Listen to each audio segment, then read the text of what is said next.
All right, guys. Let's see if we can start this off.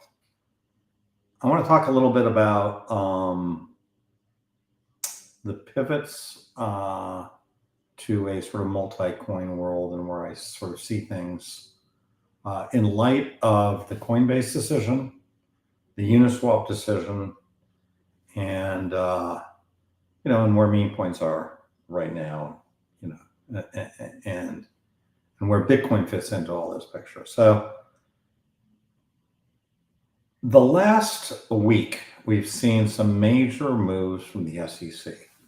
And let's just rewind the clock a year ago. And a year ago, we were about to have the Bitcoin ETF. It had just been approved. And the last thing I wanted to see, the absolute last thing I wanted to see was an ETH ETF. I thought there was no chance at all that we'd see a Solana ETF or any other ETF. But I did think there was some risk that we would see an ETH ETF, and that actually worried me quite a bit. I was on Kitco, and they were like, "Fred, what is the biggest risk of the Bitcoin story?" And I said, "Well, I think Ethereum." Now, I really had that sort of maxi point of view and sort of right about that, we had Michael Saylor before the Bitcoin ETF was sort of saying, look, there's only going to be one asset that investors can invest in. There's only one asset that is, that's investable, only one, and that's Bitcoin. And I love that because as a person who's been in Bitcoin for a number of years, I love the fact that only my asset was being selected for this institutional adoption. And then we had something very odd happen. This was still under Biden. We had the ETH ETF happen, right? So the ETH ETF happened, and it was very clear that even back then, you had Larry Fink from BlackRock come and say, no, we really actually believe very much in tokenization, and we're not Bitcoin maxis at all. We believe in Bitcoin. We believe Bitcoin has a great future, but we believe in tokenization. We believe in definitely not a pure Bitcoin world.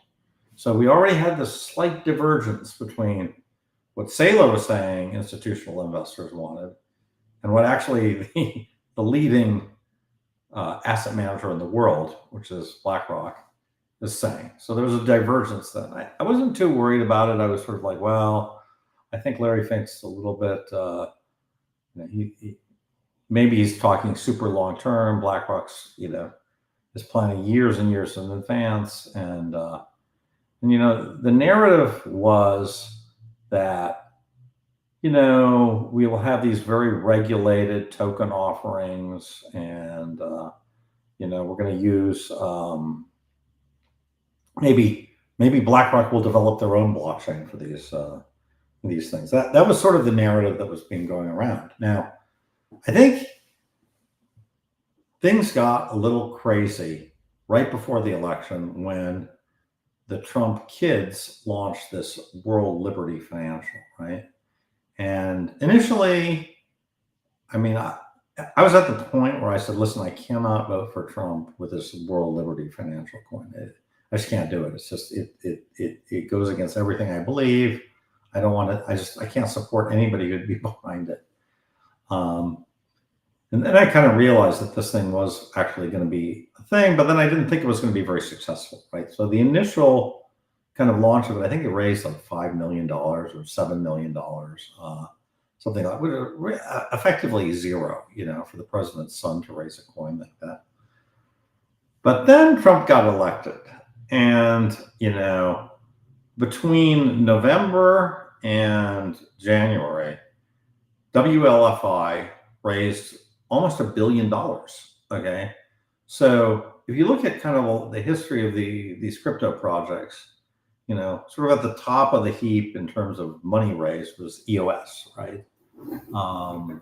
And they raised $4 billion, right? But $1 billion in funding is an enormous amount for any crypto project, and let alone a project that hasn't even launched yet, which is World Liberty Financial. So very clear to me that something was going on here, that the rules were going to be rewritten very differently. Now, we had sort of the David Bailey school, the Nashville talk. We got Trump to Nashville, and we're all like, hey, we're going to see this Bitcoin reserve, right? Well, the Bitcoin reserve has not happened. And not only has it not happened, but when we saw David Sachs, who's the new crypto czar, basically was sort of said, we're going to look into it. We're going to come and look into it really, really good, and we're going to get back to you real soon on that. But let's talk about stablecoin bill. So, there was this. There's really kind of a bait and switch here. Like we were told we were going to have this stablecoin bill on this Bitcoin reserve day one of the administration. Absolutely not happened, right? And it's pretty clear that there really wasn't any intention to ever have that happen. We don't even have any state Bitcoin reserves. They're being shot down left, right, and center. And we don't even know what happened to that Bitcoin that was under Biden. We can't even find it anymore. We have no idea. You'll notice Trump never talks about Bitcoin anymore at all. If Eric Trump sort of putting something like buy the dip, but you never see anything about Bitcoin anymore from this administration. What you are seeing, however, is a new SEC that is incredibly pro-crypto, right? So they've made some very, very important moves. First move was they dismissed the Coinbase lawsuit, which I think is very significant, because Gary Gensler basically wanted to put Coinbase out of business. That was his entire goal. He wanted to start with the biggest guys, Binance, put CZ in jail, and then Coinbase, put him out of business, right? And then let's hit UniSwap too. We'll hit the DeFi world, right? That was their plan. That was plan number one. Well, that didn't work at all, right? And now that Trump is in, his first move was get Gary Gensler out and undo everything that Gary Gensler did. So that's what's happened, right? So on the Bitcoin side, we've seen nothing. We've seen no Bitcoin reserve, nothing. And on the, I should mention also Cynthia Loomis, who, was sponsoring this Bitcoin reserve bill. We hear nothing about that at all. And she's saying we should take a hard look at a Bitcoin reserve. So I would sort of say the Bitcoin reserve, for better or worse, it's dead. I mean, at this point, nobody's talking about Bitcoin reserve. We're talking about all kinds of things other than Bitcoin reserve right now. So I just don't, I think it's a little bit of bait and switch, but I do think we have now this completely new environment where all these tokens are going to be completely legal, 100% legal. So what does that mean? I think, a year ago, the Michael Saylor, as well as Fred Krueger, as well as a whole bunch of other people were saying Bitcoin only. We're only going to be Bitcoin. And, there was a lot of people were going even further saying, we see a world where we're going to be just zapping sats to each other and, using Lightning for this stuff. And you don't hear so much about that anymore because Lightning just doesn't really, it's not that it doesn't scale. It's just, it's not getting adopted, right? So Lightning, it's just, it's not a thing, as they say. So, Wallet of Satoshi is out of the US. My friend Matteo has a new wallet. You can try it. It's Lightning. It works. I've used it. But yeah, I mean, you can use Lightning, but why, And then meanwhile, you've got over the same period, you've got up to 5 million accounts a day now using Solana, right? Where it was a million a year ago. So in that same period, Solana has 5x. Bitcoin has actually gone down a little bit in terms of daily active users. Ethereum's gone down a lot. Okay, well, Ethereum's lost about 30% of its active users. And Solana is quintupled, right, in that same period. So I think you take the fact that we've got this massive movement into tokens and the fact that Bitcoin's doing absolutely nothing in terms of usage, adoption, etc. And nobody's using it for anything else other than store value. I'm not saying it's bad. I do think it's fantastically how you should be holding Bitcoin right now. I don't think you should be holding it to use it. I like using Bitcoin, but and I use it a lot. I really make an effort to try to use Bitcoin, to send Bitcoin to people, to pay people in Bitcoin and everything else, right? Is it possible that these things take time? No, I don't. I don't think that's the case. So, we've had all the Lightning stuff now for 4 years, 5 years. It's not going to just take another 5 years. When you see 5 million people a day using Solana, that is, for a second, when you see that kind of movement, you're not going to duplicate that just by time. Now, in 10, 20 years, I don't know. I still don't think it's likely that we go down a pure Bitcoin route. I just think that's extremely unlikely right now. And I say this as a Bitcoin guy. My bags are in Bitcoin, guys. Like, I'm not trying to say promote, Fred coin. Okay. I'm saying I'm a Bitcoiner. My bags are in Bitcoin. But I think it's really important as a Bitcoiner to not believe a version of the future that is completely insane, right? That it's completely not going to happen. Right? And I think where we are now is we're going into a world which is a multi-coin world, where you can go on your Phantom wallet, click 2 buttons, and start moving coins around. That's the world we've moved into. Now, you may not be there yet, but I can tell you that's where everybody else is. That's where people are going. That's where the tokenization of the world is taking us to that place. So what does that mean? Well, there's a bunch of these fast blockchains, right? There's on the more newer side, you've got Aptos, you've got Sui, you have Solana that's not that new anymore, right? But still very fast. My friend Jack Levin's building a kind of a layer 2 for Solana called X1. You've got a number of options, and you got older ones that actually work pretty well, but they work in a very janky way, right? They keep the number of validators really down. They're effectively very centralized, like Tron, like Binance Smart Chain. They work. They're fast, but they're just not as good as kind of these new ones. And I'd also like to throw out. I'm not super familiar with this one, but Sonic, which was the old Phantom chain. That's a rebrand. My friend Mark Jeffrey is very big into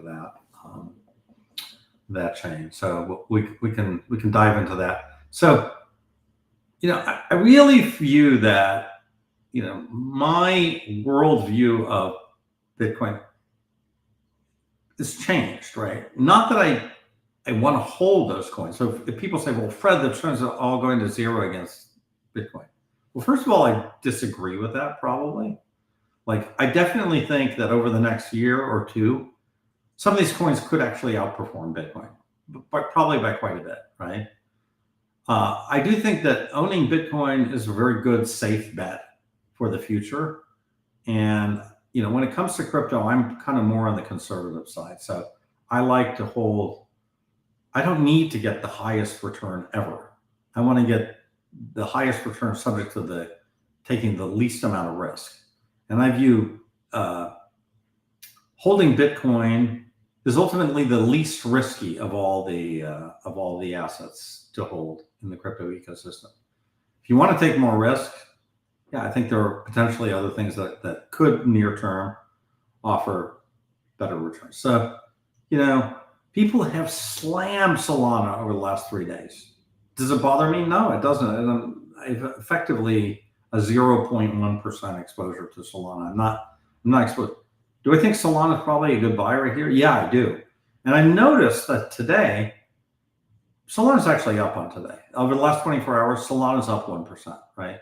Now, it was down 13% as opposed to Bitcoin being down, 7% or something. So it got cremated on the way down, and it's bouncing faster on the way up. But I just, in general, I think this is the worldview that I am, and I'm not. A lot of people are like, Fred, you're a scammer. How can you say this stuff? No, I'm not a scammer, and I'm a Bitcoiner. I'm like, newsflash, I own Bitcoin. Newsflash, I lost a lot of money today on paper, right? Why? Because I'm like you. I'm in Bitcoin, right? That's just what I am, right?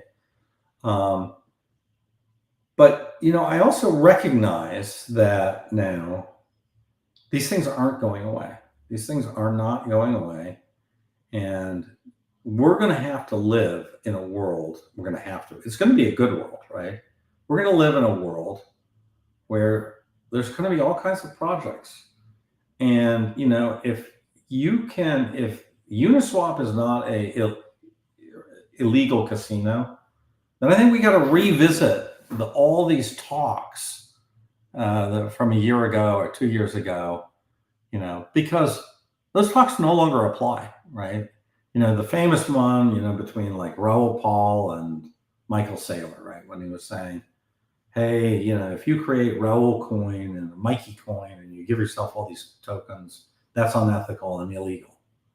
Well, actually, maybe not, right? Maybe it's not unethical and maybe it's not illegal, right? So I think, in fact, the US government has just said by okaying UniSwap, which has tens of thousands of coins, hundreds of thousands of coins, and by okaying Coinbase, which was, starting to go that route too, basically it's not illegal. Is it unethical? I disagree. I don't think it's unethical either, because these people selling these things, they've disclosed enough. And furthermore, they're not being prosecuted, right? It's over, right? So I don't think that we're dealing with call the FBI, call the SEC. This is a token sale. It should be allowed. That's over. You're living in yesteryear, my friend. We are now going into something like 2017, but actually more pro crypto. So I have never seen an environment for tokens that is this favorable and has this kind of technological backing for tokens. That's what I will say. So, I'm not trying to convert anybody away from Bitcoin. Far from it. I want people to buy Bitcoin. But I will say, I think it'd be a very, very good.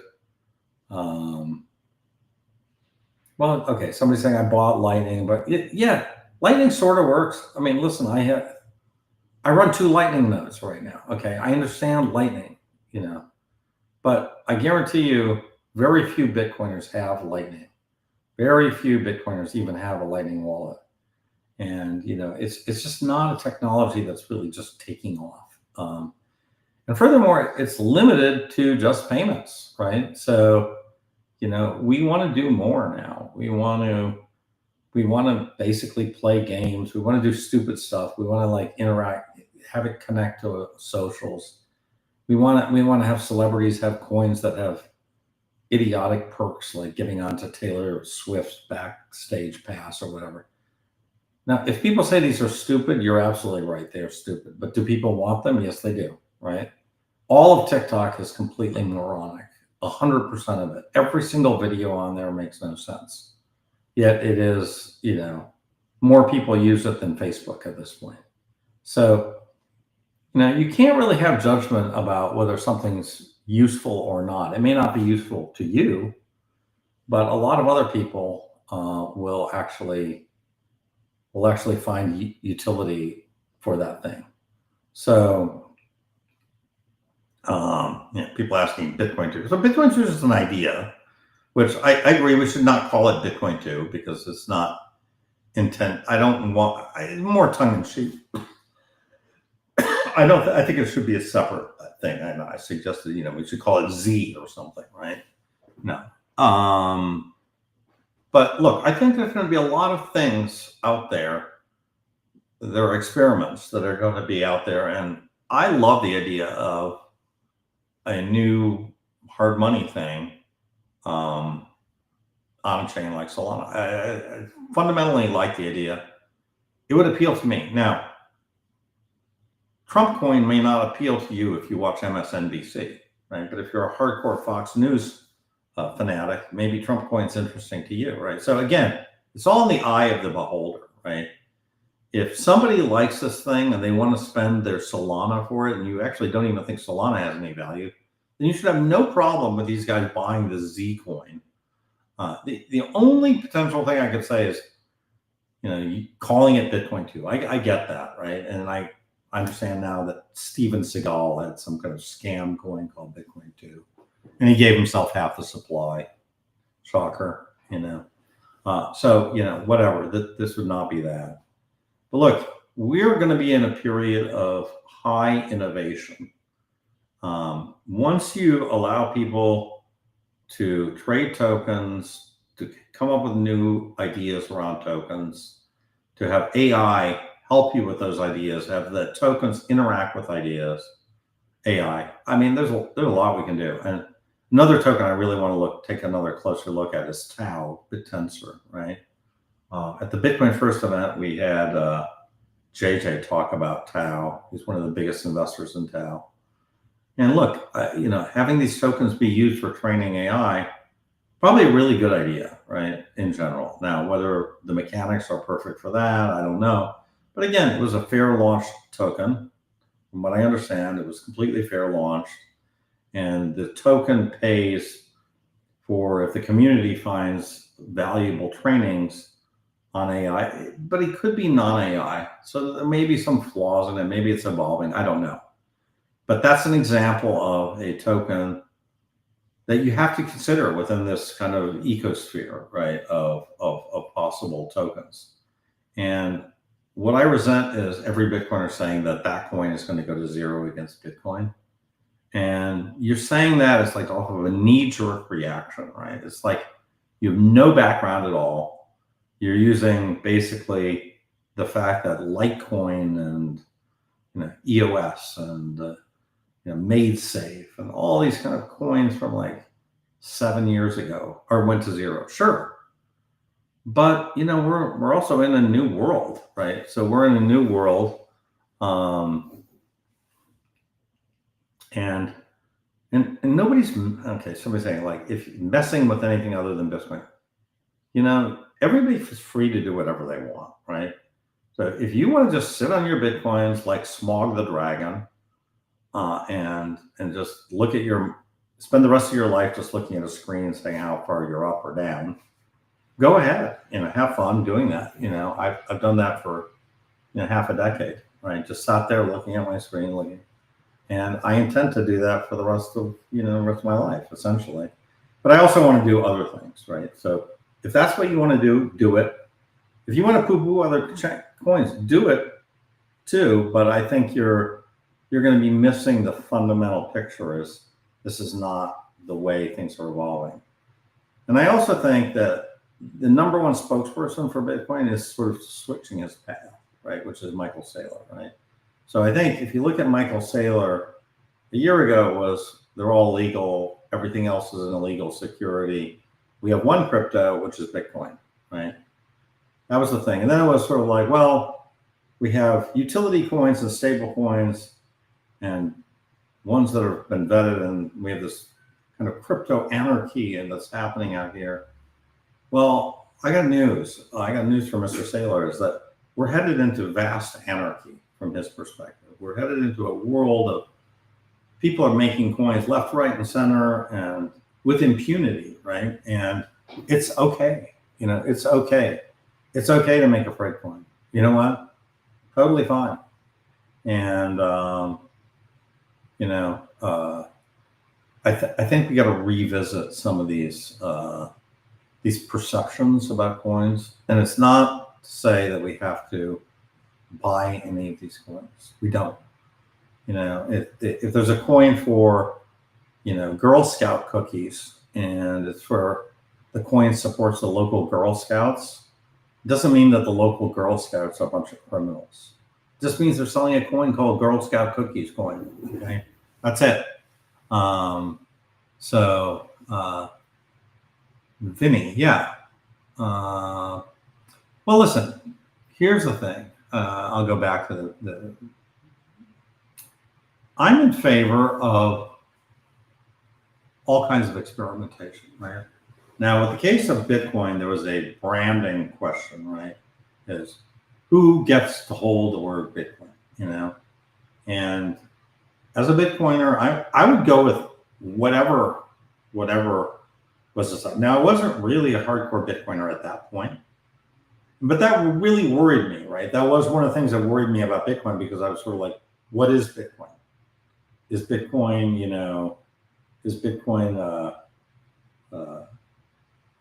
BTC, or is it BCH, or which version of it is? Or, if I buy BTC, am I buying the wrong one, right?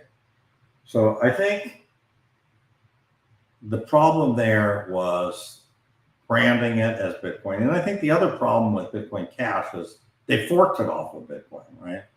So when you fork it off of Bitcoin, most of the people getting it have no interest in it, right? So, I think that is a fundamental problem there, is that, the distribution of it, those guys didn't sort of restart it from scratch. They basically just forked it off of Bitcoin. So yeah, so I actually did talk to Vinny yesterday, just randomly, on this. And look, Vinny, I agree with Vinny on some things, but I'm not ever going to attack Bitcoin because I own so much of it. Why would I attack it? I'm in favor of it. Do I believe that those decisions were ultimately the best ones? Maybe not. I don't know. Like, is there a mathematical law saying that SegWit and 1 megabyte block sizes is the right thing? No, there isn't. It's just that just happened to be the compromise where we ended up. That's it, right? That's it. Now, there's just way too much. I would say too much religion going into, well, that was the right way and the other way was the wrong way. And look, I think I covered this in my book. I think that definitely you could make a case that maybe bigger blocks would have been a better idea. Who knows? It doesn't really matter to me. Auction is a red shoe. I don't know. There's a lot of crazy people in Bitcoin. But again, like, my narrative is not to take over Bitcoin or do anything. Certainly not do anything that would hurt Bitcoin, because, look, I have a very strong long-term belief in Bitcoin. But I do think whenever you have a belief in anything, you got to look at, are things changing in your perception of reality here? And I would say my perception has changed quite a bit since Trump has become president. And I definitely think we need to think through, as Bitcoiners, how we're going to position this with more and more and more coins and more wallets and everything else. And I just, just screaming shitcoin. You can do it. You're going to be screaming into the wind. You're not going to accomplish anything, in my view. So yeah, that's kind of where I am. I think a lot of people have focused on, what I consider to be somewhat hypocritical thinking, because you're anti all shitcoins except for Trump coin, which you might even own because you like Trump, right? I've met a lot of people like that, right? So yeah, I don't know. I mean, it's I think this whole thing about we're onto only one coin except for, and except for example, MSTR. We're totally comfortable with you buying MSTR, right? Even though it's the ultimate centralization. It's one guy who's in control of 500,000 Bitcoins. I mean, talk about not your keys, not your Bitcoin. This is rule number 14 of MSTR, not your keys, not your Bitcoin. And meanwhile, they're taking your Bitcoin and they're holding it and they're handing it to Coinbase where they don't have the keys. It's somewhat hypocritical.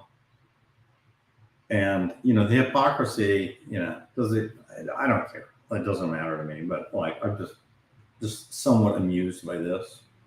I think Bitcoin is hard money. I agree, it's hard money.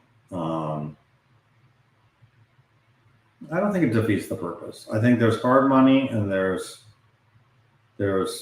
flexible cryptocurrency as payment systems and as smart contracts and all the rest. To me, it doesn't matter. To me, you can have hard money, and we are not going to have days like today prove that Bitcoin's not going to be used as money for transactions anytime soon, because the amount of food you can buy with Bitcoin dropped by 20% over the last week, right? So if you're on a budget and you're living week to week, month to month, you can't use this as quote unquote hard money. You can't. It's useless. So yeah, I don't think we're not going to that world. We're not going to the world where we're all just going to be sending each other sats for money anytime soon. But at some point, we are going to get more and more tokens, and we're going to be sending each other more and more tokens. And at some point, those tokens, people are going to really want the Bitcoin tokens. They're going to really appreciate them because they've been going up for so many years, and they're realizing that these things are super valuable. So that's my view. We're not here. It's a long-term thing.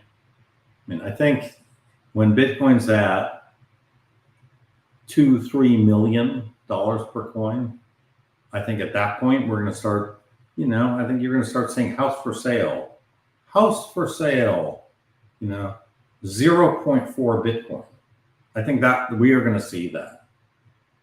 We're not going to see that driving around Beverly Hills tomorrow, next year. No, but I do think we're going to see that in the not too distant future. So, my advice is hold your Bitcoin. Be very careful with your exposure to any other coins, but don't be, I don't know. You can be anti them as much as you want. Do whatever you want to do, but that's I'm just explaining my position a little bit.